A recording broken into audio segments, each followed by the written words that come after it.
Thank you for joining me for this lesson today. Over the past couple of weeks, we have been learning about the story of Jesus and his birth. And since we're 6 days away from Christmas, we're going to wrap up today with the end of the story. And then next week, we're just going to review it all. Okay? So what we're going to really focus on today is the story of the wise men that came to see Jesus and to learn how God shows us that he loves us by protecting us. Okay? So our verse for today is Matthew 2:13. And it says, "After the wise men were gone, an angel of the Lord appeared to Joseph in a dream. 'Get up, flee to Egypt with the child and his mother,' the angel said. 'Stay there until I tell you to return, because Herod is going to search for the child to kill him.'" It's a pretty intense lesson already, clearly. Like, people are trying to kill Jesus and he was just born. But I want to review really quick. So we have Joseph who married Mary, even though she was already pregnant. And then they had to go to Joseph's hometown of Bethlehem. While they were there was nowhere to stay. So they had to sleep in a barn. Mary had Jesus in the barn. And then some shepherds came to see Jesus and start telling everybody who he was. Okay? That's where we are in the story. So today we're going to pick up with where there is a man named King Herod. And he is the one that is ruling over everything when Jesus is born, okay?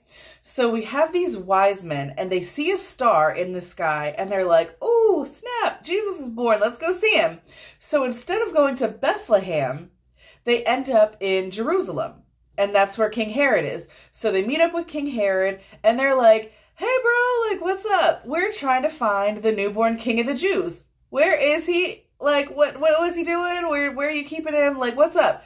And Herod, King Herod, he gets like super, super like distraught. Like, he's just like, "Another king? I'm the king. It's another king? What are you talking about? I don't understand." Because he loved power. He loved being in control. He didn't want to share that. He didn't want to have to deal with another king running around. So he calls in the wise men to have this like special private meeting. And he's like, "Hey guys, listen. I want you to go find Jesus, this King of the Jews. Go find him and, do your thing, hang out with him, whatever you want to do. And when you're done, I want you to come back, okay? I want you guys to come back to me, tell me where he is, so I can go see him too." And the wise men are like, "Okay, you seem really excited to go see him, but all right." So they go about their business. They leave. They go find Jesus. And the star comes back. So they're following this star, okay? And the star takes them straight to Jesus's house. So they get to his house and they come in and they begin to worship him. And they're super excited. And then they have these gifts to give him. It's 3 different gifts. I'm pretty sure you guys have heard about them before. The wise men give him gold, which we all know, we have jewelry and stuff like that. And then they give Jesus frankincense and myrrh. And I'm not talking about Frankenstein like, the green guy from Halloween. Like, we're not talking about Frankenstein. It's frankincense and myrrh. And they come from trees. Like, if you cut a tree and like this like sticky sap stuff comes out, and then when it dries up, it turns into these just little pellets or whatever. And you can like burn them or use them. And like they smell good when you burn them. And you could also use them for like medical things, like for healing and stuff like that. Like, that's what they were used for, back in Jesus' time. So, and they were really expensive. So they give him these gifts and they worship him. And when it was time to leave, God shows up in a dream and tells them not to go back to Herod because Herod wanted to kill Jesus. So instead of going back to Herod to tell him where Jesus was, they just went home a different way. They didn't even go back past Jerusalem. They took a different route home, right? So then that night, Joseph has a dream. And God tells Joseph in the dream to get up and go to Egypt. That's what our verse is from today. he tells Joseph, take Jesus and Mary to Egypt and get away from Jerusalem and Bethlehem and that area, because King Herod was going to try and kill Jesus.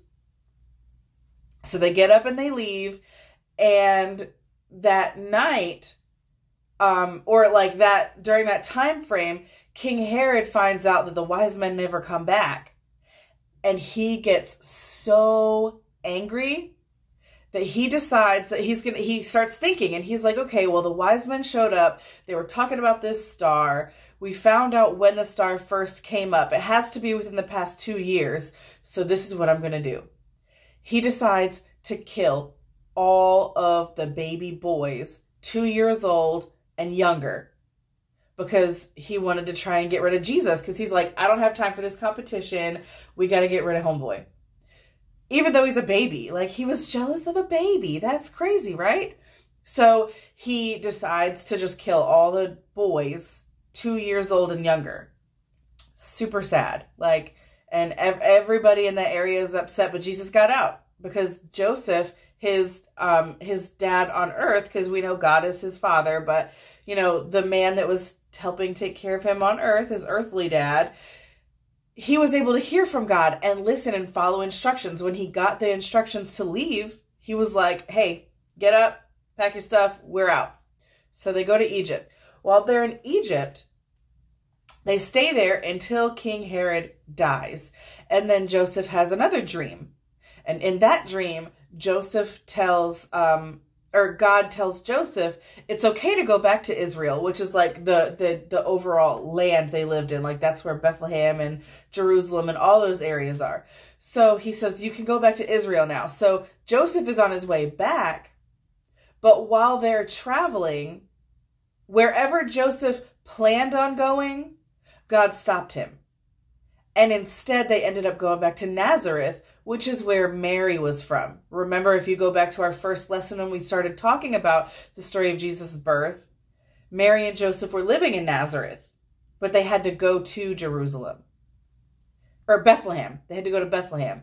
So now, instead of going back to Bethlehem or wherever else Joseph intended on going, God is like, no, it's not safe yet, because King Herod might be dead, but his son is in control. And he's a little crazy too. So don't go back. Find somewhere else to go. So they end up going to Nazareth. And that's where Jesus grew up. Okay? So there are a couple of things that I want to pull from this story.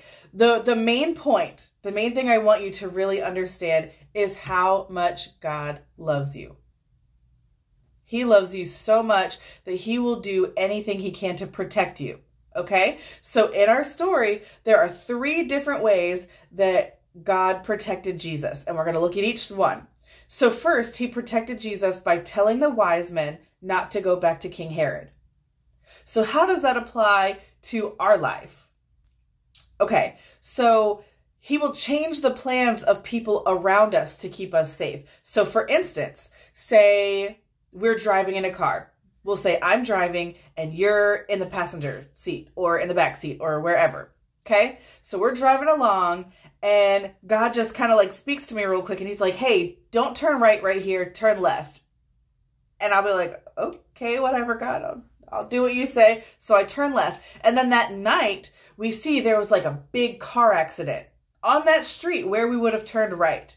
So that's how God would protect us in that situation. He'll keep us from things that are dangerous. So he kept Jesus safe by telling the wise men not to go back to Herod and tell where Jesus was.